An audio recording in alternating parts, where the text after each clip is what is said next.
기도 감사드립니다. 오늘 볼 말씀은 우리 시편입니다. 시편 2편을 보도록 하겠습니다.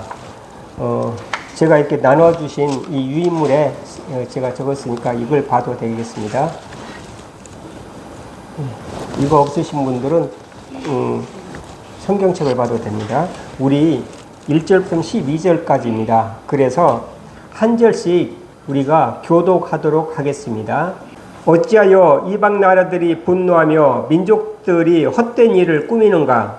세상에 가로를 나서며 하늘을 더럽게 하여 여호와와 그의 이름을 우리가 그들의 맨 것을 끊고 그의 결박을 벗어버리자 하는도다. 하늘에 계신 이라고 주시며 주께서 그들을 부르시리로다. 그때에 분을 발랄하며 진노하사 그들을 놀라게 하여 이르시기를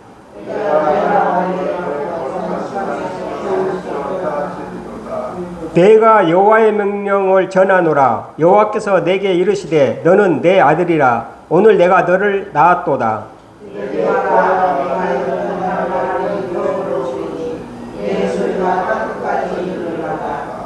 내가 철장으로 그들을 깨트리며 질그릇같이 부수리라 하시도다.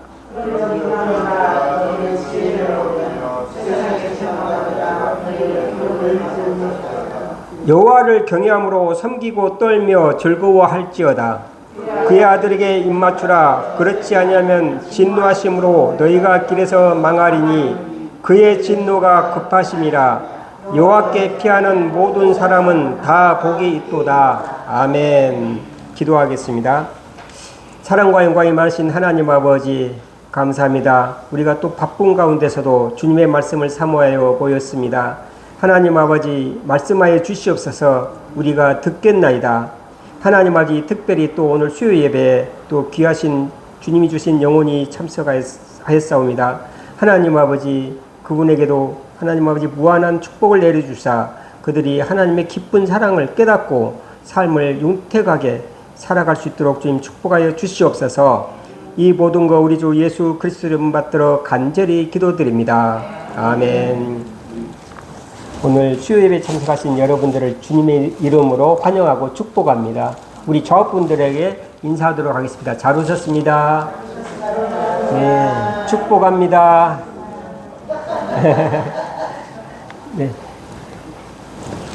네. 시편 2편은 우리가 12절까지 있는데 이제 세 절씩 이렇게 나누어집니다. 그래서 1, 2, 3이 한 단락이고 4번, 5번, 6번이 한 단락이고 7, 8, 9가 한 단락이고 10절, 11절, 12절을 또 한 단락으로 나눌 수가 있습니다. 이것은 우리가 세상에 있었을 때 그리고 우리가 하나님을 만나고 난 뒤에 우리의 삶이 어떻게 바뀌는가를 이렇게 파노라마처럼 한눈에 딱 볼 수 있는 그런 귀한 본문 말씀입니다. 물론 이 본문은 구약시대 때 쓰여졌습니다. 시편은 다 구약시대에 쓰여져 있었는데 구약시대라고 하면 뭐죠? 예수님이 태어나기 전에 쓰여진 겁니다. 그런데도 놀랍게도 예수님이 태어날 메시아 예언이 여기에 들어있습니다. 그래서 먼저 1절, 2절, 3절을 보면 어찌하여 이방 나라들이 분노하며 민족들이 헛된 일을 꾸미는가? 세상의 군왕들이 나서며 관원들이 서로 꾀하여 여호와와 그의 기름을 부은 자를 대적하며 우리가 그들의 맨 것을 끊고 그의 결박을 벗어버리자 하는도다. 라고 해서 세상을 이야기를 하고 있습니다. 세상은 이렇다라는 거죠. 또 이것은 세상을 이야기하기 이전에 우리가 예수를 믿기 전의 상태를 이야기를 하고 있습니다. 우리가 예수님을 믿기 전에 이런 상태가 있었어요. 어찌하여 이방 나라들이 분노하며 라고 했죠. 여기서 이방은 하나님을 믿지 않는 사람들을 이야기를 합니다. 그래서 하나님을 믿지 않는 사람들, 이방 나라들은 분노한다라는 이야기예요. 그 분노라는 게 뭔가? 그 분노라는 것은 하나님의 주권과 통치에 굴복하기 싫었다라는 얘기예요. 그래서 화가 나는 거예요. 내 뜻대로 해야 되는데 내 뜻대로 안 된다라는 거예요. 그래서 화가 나는 거예요. 우리가 미운 3살, 예전에 미운 7살인데 이제 미운 3살이라고 하잖아요. 이 미운 3살 때, 또 7살 때, 또 우리가 부모 말을 제일 안 들을 때가 뭡니까? 우리가 사춘기 때, 또 말을 안 듣습니다. 자, 3살 때, 7살 때, 사춘기 때, 이때 왜 그때 공통적으로 모든 사람들이 다 말을 안 들을까요? 그때가 가장 속 썩일 때입니다. 그것은 그 아이가 자기 스스로를 찾아가는 과정인 거예요. 지금까지는 엄마하고 딱 붙어 있어서 엄마가 먹여주면 먹여준 대로 또는 입혀주면 입혀준 대로 그렇게 살았어요. 아무 생각 없이 살았던 거죠. 그런데 그러다 보면 어떻게 됩니까? 자기 자신이 없는 거예요. 여러분들도 그러잖아요. 누가 시킨 대로만 살면 어떻게 됩니까? 나는 뭐지? 이런 생각이 들 겁니다. 내가 로봇인가? 이런 생각이 들 겁니다. 그래서 어린이들은 그때 생각하기 시작하는 거죠. 내가 누구지? 그러면서 그것을 어떻게 표현을 하는 건가? 부모 말을 안 들어보면서 자기 자신을 느끼는 거예요. 부모하고 너무 딱 붙어 있어서 내가 엄마인지 엄마가 난지 모르는 시대가 있어요. 그 시대를 거치고 나는데 점차 이 생각이 깨우치면서 나는 뭐지? 그리고 엄마가 가라고 하면 가지 않고 그러면서 엄마와 별개의 나를 인식하기 시작합니다. 그런데 그때 그 자녀들이 뭡니까? 말 안 듣는다고 꾸짖으면 뭡니까? 자기 자신을 잃어버려요. 아니면 아예 부모 통제에서 벗어나버리거나 그렇습니다. 근데 3살, 7살 때는 부모 통제를 벗어날 수가 없잖아요. 거기에 벗어나면 자기는 죽음이 있다는 것을 본능적으로 알게 되는 거예요. 그러니까 어떻게 됩니까? 뭘 할 때는 자기 스스로 자기가 누군가를 시험해 보는구나. 부모 말을 거역해 보면서 내가 부모와 별개의 사람인 것을 인식하고 있는구나. 이렇게 우리가 알게 되면 자녀에게 너그러질 수가 있어요. 부모 말을 안 들으면 웃어 넘길 수가 있어요. 그런데 그렇지 못하고 얘가 나한테 반항을 하네? 벌써 이게 3살도 안 돼서 벌써 나한테 반항을 해? 그러고 그 의지를 죽여버리면 어떻게 됩니까? 아이가 완전히 부모에게 종속돼서 자기 자신을 찾을 수가 없는 거예요. 그러니까 뭐든지 자기가 혼자 스스로 할 수가 없는 거예요. 사춘기 때는 왜 또 부모 말을 안 듣습니까? 그때는 이제 성징이 뚜렷해지죠. 그러면서 자기 자신을 찾는 거예요. 그리고 부모님을 떠날 준비를 하는 거예요. 그래서 뭡니까? 사춘기 때는 부모하고 좀 싸워야 돼요. 싸워서 그래 나 부모 밑에서 나 못 살겠어. 내가 새로운 반려자를 나만 사랑해주는 새로운 반려자를 만나서 내가 결혼해서 부모 내가 잔소리를 안 듣고 살겠어. 이런 생각이 들도록 해줘야 되는 거예요. 그래서 그때 부모에게 반항하고 그랬을 때도 그래 그러면서 같이 싸워주고 그러면서 스스로 독립할 준비를 해나가는 거예요. 마음의 준비를 해나가는 거예요. 그런데 그때도 어떻게 됩니까? 이게 말을 안 들어 어디서 감히 엄마한테 덤벼들어 아빠한테 덤벼들어 그리고 길을 딱 죽여버리잖아요. 그러면 더 이상 자기 스스로 뭔가를 결정을 못 해버리는 거죠. 그런 시절들이 있어요. 그래서 그때 부모에게 반항할 때 그때는 어떻게 됩니까? 수용해 줘야 되는 거예요. 얘가 독립적으로 하나의 나와 다른 인격으로 커가고 있구나. 거기서 자기 자신을 찾기 위해서 노력을 하는구나. 이런 우리가 여유가 생기는 거예요. 그래서 자녀가 그렇게 커가는 거예요. 그래서 자기 스스로 결정하고 실수를 해도 결정을 해보면서 배워가는 거예요. 근데 실수를 못 봐준다. 그럼 어떻게 됩니까? 그 사람은, 그 아이는 아무것도 할 줄 모르는 거예요. 하면 무서워서. 왜냐면 맨날 꾸중만 들었거든요. 그래서 그 실수를 용납해주고 복돋아주고 그래 너는 또 할 수 있어. 그러면서 실수를 통해서 배워나가는 것이 사회이고 인간 일입니다.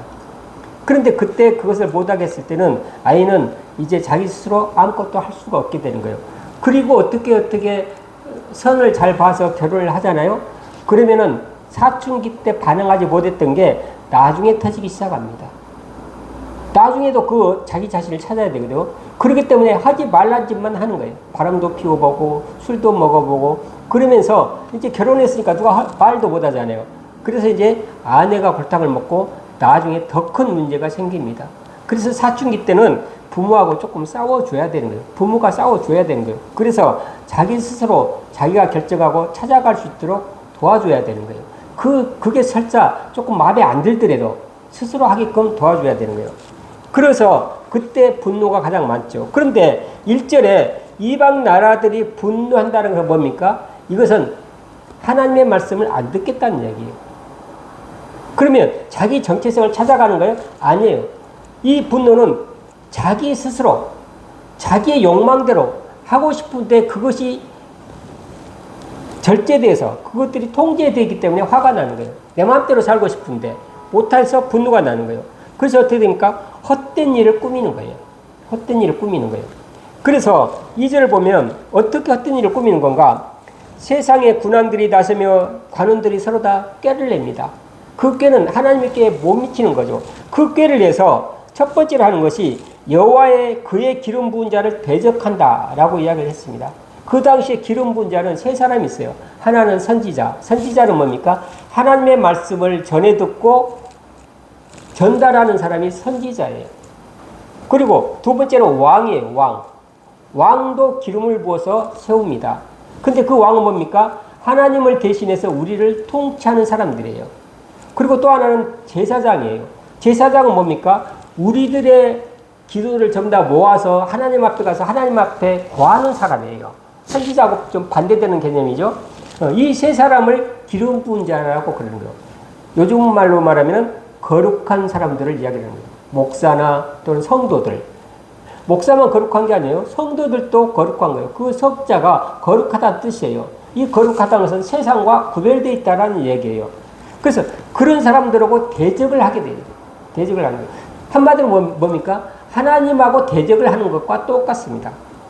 그리고 3절에 보면 우리가 그들의 맹 것을 끊고, 여기서 그들의 맹 것은 율법을 이야기를 하는 거예요. 구약시대에는 예수님이 안 계셨잖아요. 그러니까 율법을 지켜야 죄의 사함을 받고 천국을 간다라는 생각을 가지고 있는 거예요. 그래서 율법을 지키려고 노력을 하고 있어요. 지금도 유대인들은 율법을 만들어서 그 율법을 지키려고 노력을 하고 있어요. 그런데 우리는 예수 그리스도가 우리의 죄를 다 대속해 주셨기 때문에 우리는 예수 그리스도를 믿기만 하면 죄가 없다라고 의가 있다라고 칭해져서 하늘나라에 들어갈 수가 있게 되는 겁니다. 근데 이 시편을 만들 때는 구약시대의 이야기예요. 예수님이 오지 않았을 때 이야기입니다. 그래서 그 율법이 있는데 그 율법을 끊어버린다는 이야기죠. 여러분들 하나님의 말씀을 들으면 너무 좋을 것 같죠? 하나님의 뜻대로 행하면 얼마나 행복할까요? 그런데 사실 그렇지 않습니다. 하나님의 말씀을 따른다는 것은 우리의 본성, 우리의 본능, 우리의 욕망을 거스르는 일이에요. 우리의 욕망을 거스르는 일이에요. 그래서 하나님의 말씀을 듣기가 쉬운 게 아니에요. 오히려 불편한 거예요. 그러니까 어떻게 됩니까? 우리가 하다가 무슨 일을 하려면 하나님 잠깐만 돌아 앉아 계세요. 그리고 내 성질대로 다 하는 거죠. 그런데 하나님의 뜻을 따르고 하나님의 말씀을 듣는다는 것은 내 성질대로 못하는 거예요. 그러니까 불편한 거예요. 그렇기 때문에 여기서는 그들이 맹 것을 끊고 그 규칙을 깬다는 얘기예요. 그 규칙을 깨려고 노력을 하는 거예요. 마침 집안에도, 집에도 그렇잖아요.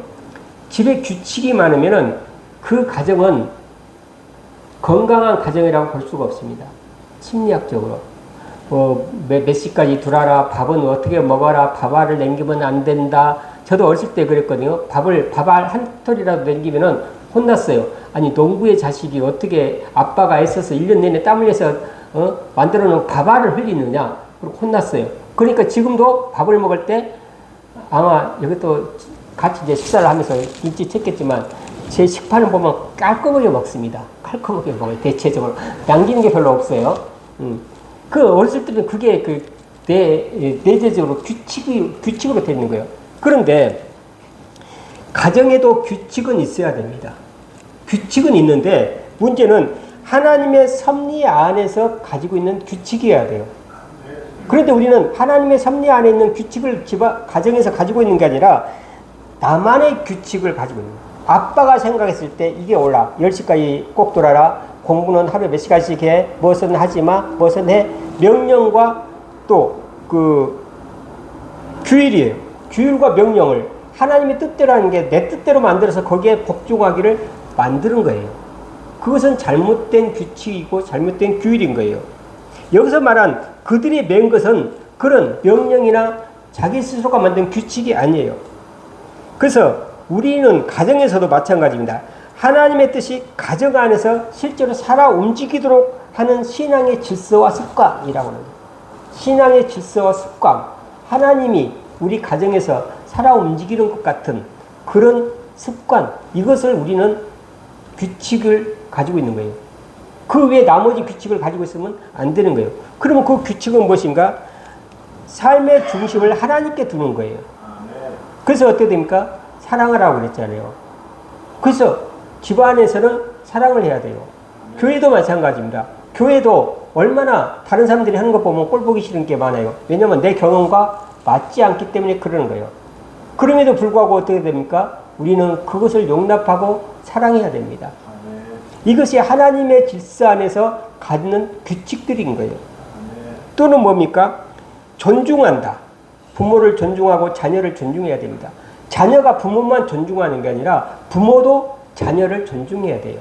왜냐하면 그 사람은 하나님이 보내주신 고유의 인격을 지닌 것이지 내 뱃속에서 났다고 내 자녀라고 내가 마음 놓고 할 수 있는 상대가 전혀 아닌 거예요.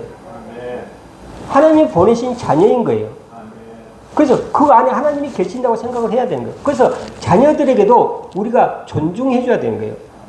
근데 네가 뭘 알아? 그리고 자기 의견을 말하면 물론 어리니까 판단이 틀릴 수가 있고 어리숙할 수가 있죠. 그것을 우리가 용납해 줘야 되는 거예요. 그래서 자기 의견들을 자꾸 말하면서 하나님이 주신 자기의 어떤 은사와 달란트를 키워나가는 거예요. 우리는 청직이에요. 자녀가 내 자녀, 내가 마음대로 할 수 있는 존재가 아니에요. 우리는 청직이에요. 하나님이 이 자녀가 스스로 독립할 때까지 네가 잠시 좀 맡아서 키워줘. 그리고 하나님이 우리에게 맡겨주신 거예요. 그래서 우리는 그 은사와 그 달란트를 함부로 수가 없어요. 하나님의 계획을 이미 그 자녀에게 다 숨겨놓으셨어요. 그 자녀가 나중에 뭐가 될지, 어떻게 하나님의 영광을 드러낼지 아무도 몰라요. 그래서 우리는 두려운 마음으로 그 자녀를 보고 있어야 되는 거예요. 언제 하나님의 영광이 드러날지를 기다려야 되는 거예요. 그런데 그러지 못하고 너 왜 이래, 왜 이렇게 안 해, 이렇게 안 해. 그러고 우리가 닥달을 했을 때 하나님의 은사와 하나님의 영광이 가려진다는 거죠. 내 규칙 때문에. 그래서 비난하지 않기, 사랑의 언어 사용하기, 용서와 화해 규칙, 이런 것들, 또 섬김과 나눔, 이런 것들이 어떻게 됩니까? 자녀들에게 이래라 저래라가 아니라 내가 실천해서 자녀들이 보고 배울 수 있도록 해야 되는 거예요. 이렇게 이야기를 하면 이제 예를 들려고 자꾸 이제 우리 가족 이야기를 가끔 하게 되는데 제가 자랑하려고 하는 게 아닙니다. 실예를 한번 들어보는 거. 실생활에서 하나님의 말씀이 교회에 와서 그냥 듣고 흘려버리는 그런 말이 아니에요. 하나님의 말씀이 듣고 우리가 그것을 깨닫고 우리 삶 속에서 그것들이 실행되어지고 그것들이 살아 움직여야 되는 거예요. 그래야 하나님의 말씀을 우리가 받는 거죠. 그냥 교회에 와서 딱 팔짱 끼고 목사가 그런 말 했지. 그리고 집에 가서 삶 속에서 나타나지 않는다 그러면 누가 하나님의 말씀을 들었다고 이야기를 할 수가 있으며 하나님이 우리 영혼 가운데 있다라고 말씀을 하겠습니까? 있으면 나타나야 되는 거죠. 아이들에게 공부를 하라 하지 말라. 물론 부모 입장에서 보면 공부를 안 하고 있으면 얼마나 답답합니까? 그런데 부모는 텔레비 보고 있으면서 자녀 보러 야, 너 그만 보고 빨리 방에 들어가서 공부해. 그러면 자녀가 들어가고 싶겠습니까? 그래서 요즘에 자녀 교육을 똑똑히 잘 시키는 젊은이들 보면 집에 텔레비전이 아예 없어요. 아예 없어요. 그리고 자녀가 보는 가운데서 핸드폰도 안 해요. 핸드폰 하고 싶으면 살짝 나가서 하고 와요. 이제 전화하는 거 말고 핸드폰에 보면 얼마나 좋은 게 많이 있습니까? 그래서 이것도 보고 싶고 저것도 보고 싶잖아요. 그런데 자녀가 그걸 보고 본 따라 살까 봐서 안 하는 거예요. 이게 교육인 거죠. 그래서 우리는 자녀들이 어렸을 때는 하다못해 그 집에 가면 이제 이렇게 굉장히 큰 탁자가 있어요. 그래서 아내하고 나하고 거기 앉아가지고 하다못해 신문이라도 놓고 봐요. 만화책이라도 갖다 놓고 봐요. 그리고 거기에다 맛있는 과자를 놔요. 그럼 아이들이 어떻게 됩니까? 저기서 놀다가도 엄마 아빠가 거기 있으니까 자연히 어린아이니까 엄마 옆으로 오고 싶죠. 근데 오면 어떻게 됩니까? 또 맛있는 과자도 있어. 그러니까 어떻게 됩니까? 와 앉아요. 와 앉아서 멀뚱멀뚱 쳐다만 볼까요? 아빠 엄마가 뭔가 책을 보고 있으면은 자기네들 동화책이라도 가지고 와서 돈 따라서 해야 되는 거예요. 공부를 하라 하지 말라 할 필요가 없어요. 그렇게 하면서 그게 습관화가 되는 거예요. 가정에서 이래야 됩니다. 내가 신앙의 본보기를 보여야 되는 것이죠. 내가 말씨를 곱게 쓰고 내가 참고 내가 사랑하고 내가 섬기면 자녀들이 그걸 보고 그대로 자기도 모르게 그것을 내재화시키는 거예요. 이게 집안의 규칙인 거예요. 그런데 세상에 있을 때는 그 맨 거, 그 규칙을 끊어버리고 싶은 거예요. 그 결박을 벗어버리고자 한다는 거예요. 하나님의 통치를 받고 싶지 않는 거예요. 담고 싶지 않는 거예요. 이것은 어떻게 보면 세상이 교회를 보는 시각인 거예요. 세상 사람들인 거죠, 이게. 그리고 또 더 좁게 이야기를 하면 내가 예수님을 믿기 전의 상태입니다. 예수님을 믿기 전에 우리는 얼마나 맘 놓고 살았어요. 맘 놓고 살았잖아요. 여러분들은 그러지 않았겠죠. 너무 바르게 살았었겠죠. 저는 좀 그랬던 것 같아요. 좀 막 이제 시골에 있다가 서울에 와가지고 혼자 있으니까 마음 놓고 뭐 밤 늦게까지도 그냥 친구들하고 놀러 다니고 좀 그런 일이 있었죠. 그런데 4절, 5절, 6절에서는 어떻게 됩니까? 하나님의 반응이에요. 하나님. 그 하나님은 하늘에 계신 이가 웃으시며 주께서 그들을 비우시리로다. 그런 모습을 보고 하나님께서는 웃고 계신다는 이야기죠. 그 웃는 것은 뭡니까? 자신감이죠. 자신감이 있을 때 웃습니다. 여러분들 다른 사람들과 싸울 때 어떻게 됩니까? 말도 안 되게 약한 사람이 나한테 싸우자고 덤벼들면 여러분들 어떤 느낌이겠습니까? 싸움할 가치도 안 느끼겠죠. 예를 들면 큰 그 권투 선수가 내가 그 앞에 가서 깐짝깐짝 야 싸울래 그러고 그러면 그 권투 선수가 뭐라고 그랬습니까? 아유 어르신 다칠 수 있으니 그냥 들어가시죠. 그리고 웃겠죠. 그 사람이 나를 좀 건드렸다고 그 사람이 나를 때리겠습니까? 안 때리잖아요. 그렇게 자신 있는 사람은 이렇게 웃어 넘기는 거예요. 여유라는 거죠. 그게 여유. 같이 맞대가리하고 싸우는 것은 뭡니까? 내가 자신이 없을 때 그런 거예요. 그렇지 않습니까? 다른 사람들이 나를 건드렸다. 그럼 어떻게 되는 거예요? 내가 자신이 없을 때는 내가 더 아득바득 관질고 덤벼드는 거예요. 그런데 자신이 있는 사람은 피하는 거죠. 아유, 내가 너하고 싸워서 뭐하게? 그리고 피하는 겁니다. 하나님께서 그렇다는 거죠. 그렇게 세상 사람들이 하나님과 대적을 했을 때 하나님께서는 그냥 그것을 웃어 넘기는 거죠. 그러면서 뭡니까? 그런데 5절에 보면 그때 분을 바란다 라고 그랬어요. 이것은 하나님이 우리가 마음 놓고 살 때 하나님이 그러면 끝까지 봐주시는가? 그렇지 않다라는 거죠. 하나님은 공의의 하나님이세요. 끝까지 안 봐주시는 거예요. 때가 되면 분을 바란다. 그때의 분을 바란다는 거예요. 그 때가 되면. 그래서 그걸 모르고 우리는 하나님이 안 계신 것처럼 행동을 할 때가 있습니다. 세상 사람들이 그랬죠. 하나님이 안 계신 것처럼 온갖 사기치고 도둑질하고 막 살라는 거예요. 근데 그렇게 막 살다가 어떻게 됩니까? 때가 되면 그때에 하나님께서 분노를 받았습니다. 여기서는 화를 내는 게 아니라 정의를 실천한다는 거죠. 잘못한 것을 벌한다는 얘기예요. 하나님은 공의의 하나님이십니다. 절대 우리의 죄를 그냥 놓고 보시지 않아요. 악인이 잘 된 것 같지만 뒤를 보십시오. 결코 잘 되지 않습니다. 저는 이제 가해자 상담이라고 해서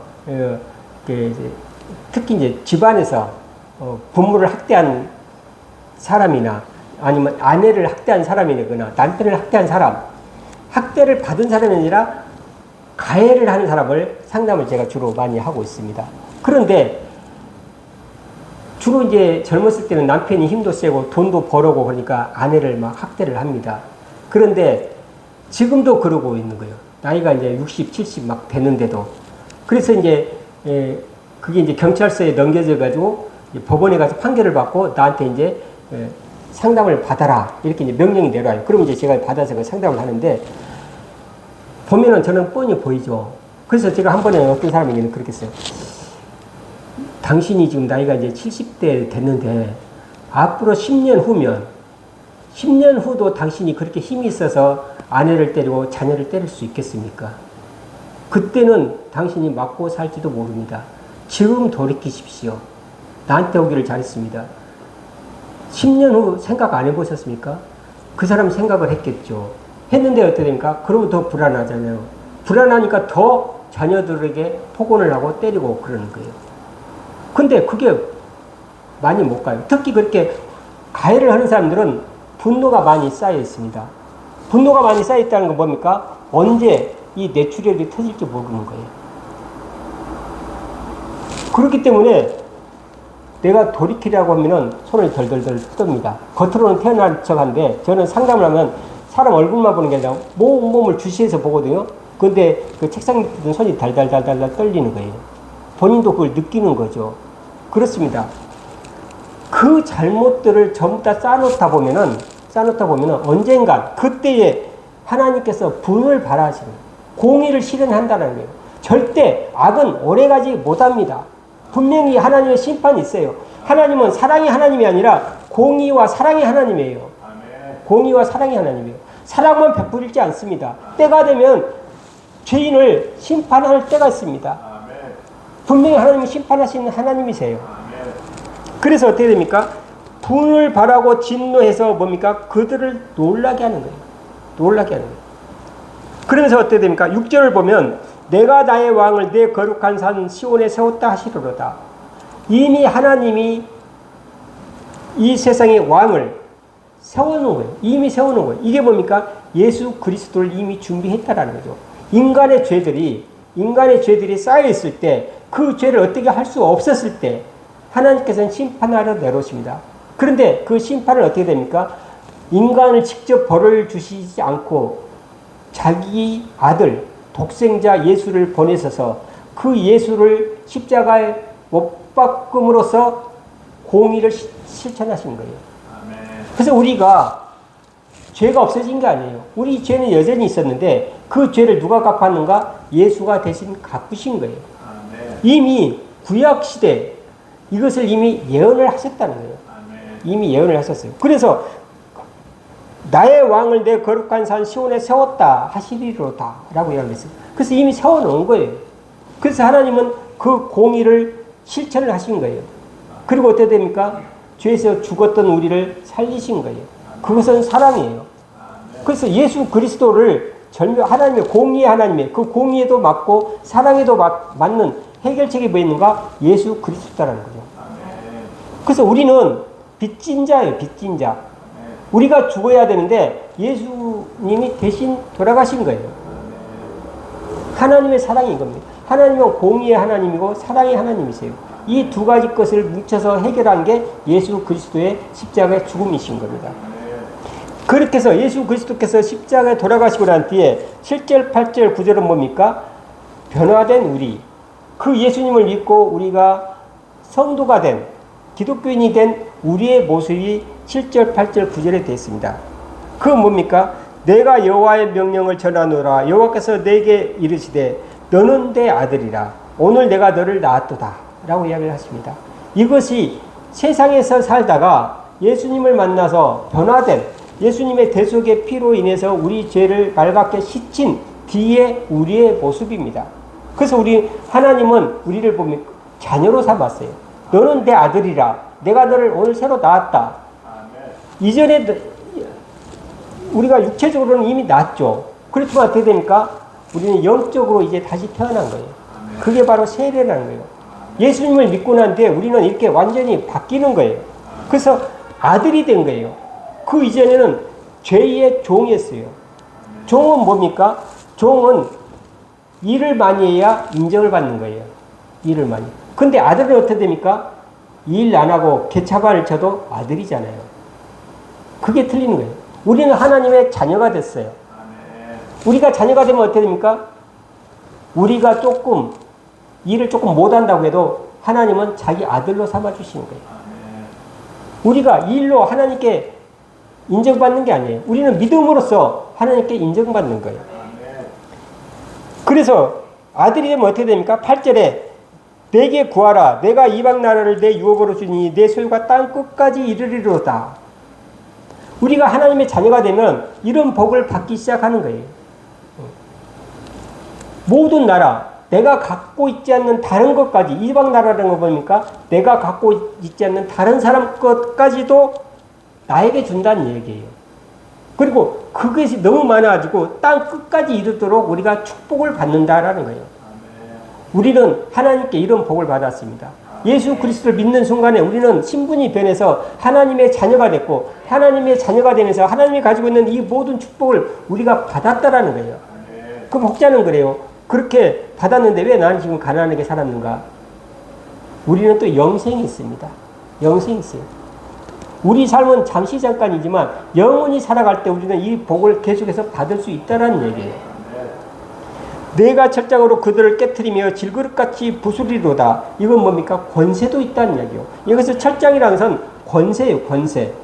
이 권세가 있어서 그들을 깨트리고 그들을 다스린다는 거예요. 질그릇같이 허약하다는 거예요. 예수님을 믿지 않는 사람들은 굉장히 허약합니다. 굉장히 강한 것 같지만 허약해요. 그 영이 너무 약한 거예요. 그래서 조금만 무슨 말 하면 팩 토라지고 그걸 담지 못하고 그러는 거예요. 그런데 기독교인이 되면 어떻게 됩니까? 겉으로는 유해 보이고 그랬지만 그 속심이 단단한 거예요. 질그릇같이 깨지지 않는 단단함이 있어요. 그 사람들은 어느 정도 단단한 거가 죽으면 죽으리라 라고 하고 나갈 수 있는 힘이 있는 거예요. 세상 사람들은 그렇지 못해요. 세상 사람들이 가장 무서운 건 뭡니까? 죽는 거예요. 죽음 안에서 모두 다 두 손 두 발을 다 듭니다. 그런데 예수를 믿는 사람, 참 하나님의 자녀들은 그렇지 않습니다. 죽으면 죽으리라 라는 배짱이 생기는 거예요. 그렇게 단단한 거예요. 그렇게 우리가 자녀가 되면 7절, 8절, 9절인데 그러면 앞으로 우리는 어떻게 살아가야 되는가는 10절, 11절, 12절에 나와 있어요. 그런즉 군왕들아 너희는 지혜를 얻으며 세상의 재판관들아 너는 교훈을 받을지어다 라고 이야기를 하고 있습니다. 여기서 우리가 지혜를 얻으며 지혜를 얻는다는 건 여기서 지혜는 구약시대는 지혜는 하나님을 경외하는 거예요. 하나님을 경외하고 하나님의 교훈을 받으라는 거죠. 그래서 우리는 뭡니까? 우리는 11절에도 그렇죠. 여호와를 경외함으로 섬기고 떨며 즐거워할지니라 라고 이야기를 합니다. 그래서 우리는 어떻게 살아가야 되는 건가? 우리는 하나님으로부터 지혜를 얻으면서 슬기롭게 살아갈 수 있다라는 거예요. 우리가 비록 대학교를 못 나오고 학교를 못 나왔어도 또 우리 머리가 어두워졌거나 나이가 많아서 기억력이 떨어진다 하더라도 우리에게 계속해서 쌓이는 건 뭡니까? 하나님이 주신 지혜인 거예요. 이 지혜는 세상을 이기고도 남습니다. 내가 뭐 고등학교밖에 안 나왔다, 중학교도 못 나왔다, 여러분들 슬퍼할 필요가 없습니다. 우리가 하나님의 지혜를 얻게 되면 이 세상을 이기고도 남을 지혜를 가지고 있습니다. 우리 기억력으로 이 세상을 판단하는 거 아닙니다. 우리가 지혜가 있어야 됩니다. 지혜라는 건 뭡니까? 내가 알고 있는 지식과는 다른 개념이에요. 이 세상을 얼마나 효율적으로 잘 살아갈 수 있는가를, 얼마나 도리에 맞게 살아갈 수 있는가를 아는 것이 지혜입니다. 그리고 우리는 하나님의 교훈을 받으면서 살아가는 거예요. 그럴 때 우리는 여호와를 경외하고 섬기며 떨며 즐거워할지니라. 그래서 어떤 사람들은 하나님에 대한 인상이 하나님은 내 친구야. 여러분들 이제 부모님, 특히 아버지한테도 그러잖아요. 아버지가 아빠 그러면 여러분들 어떤 생각이 듭니까? 무섭고 두렵고 떨립니까? 그런 사람도 있어요. 또는 아빠 그러면 친구보다도 더 친하게 지냅니까? 그런 사람도 있어요. 그런데 아빠를 무서워하고 두려워하고 떨고 멀리하는 대상이 틀리는 거죠. 또 아빠를 친구 대하듯이 막 대하는 것도 틀린 거예요. 그럼 어떻게 살아야 되는 건가? 11절 같이 부모를 대해야 되는 거예요. 경외함으로써 존경하고 사랑하고 그러면서도 섬기는 거죠. 그리고 떨며 그 명령에 또 그 규칙에 그 권위에 복종하는 거예요. 그러면서도 뭡니까? 그 안에서 자유함을 갖는 거예요. 이게 자녀들이 부모에게 대하는 태도이고 또 우리가 하나님께 대하는 태도인 거예요. 하나님을 지나치게 하나님은 벌 주시고 내가 잘못하면 무조건 나를 꾸짖고 나를 벌 주시는 하나님도 아니에요. 그렇다고 해서 하나님이 내가 마음 놓고 목사는 하나님 까불면 나한테 죽어 뭐 그런 말도 했다라고 그러는 거예요. 그러면 안 되는 거예요. 존경하고 동시에 하나님 안에서 우리가 자유함을 느껴야 되는 거예요. 사랑을 해야 되는 거예요. 사랑을 받고 사랑을 주고받는 대상인 거예요.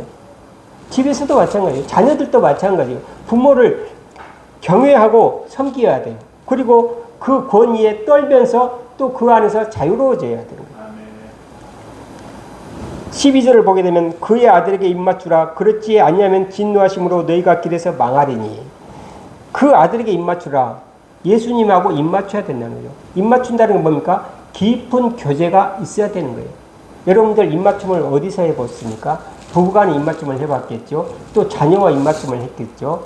그런데 다른 사람들과 입맞춤을 했습니까? 안 하죠. 그래서 부부간에 입맞춤을 한다는 것은 깊게 사귀었다는 얘기예요.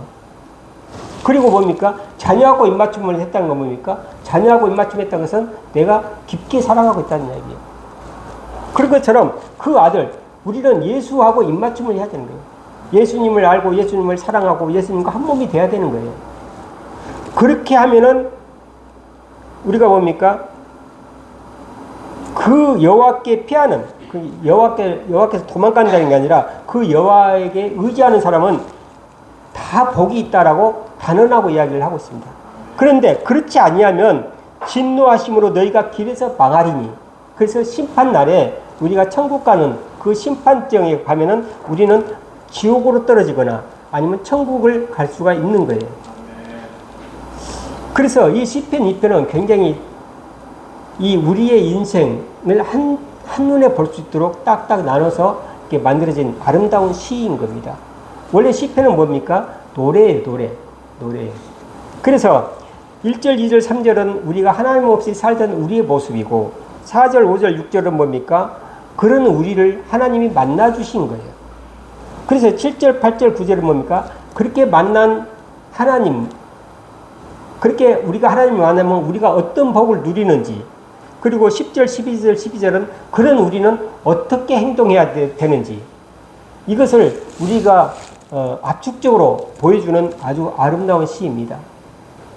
저는 여러분들은 이미 하나님을 믿고, 그렇죠? 하나님을 믿고 하나님이 주신 모든 복을 받아 누리시기를 주님의 이름으로 축원합니다.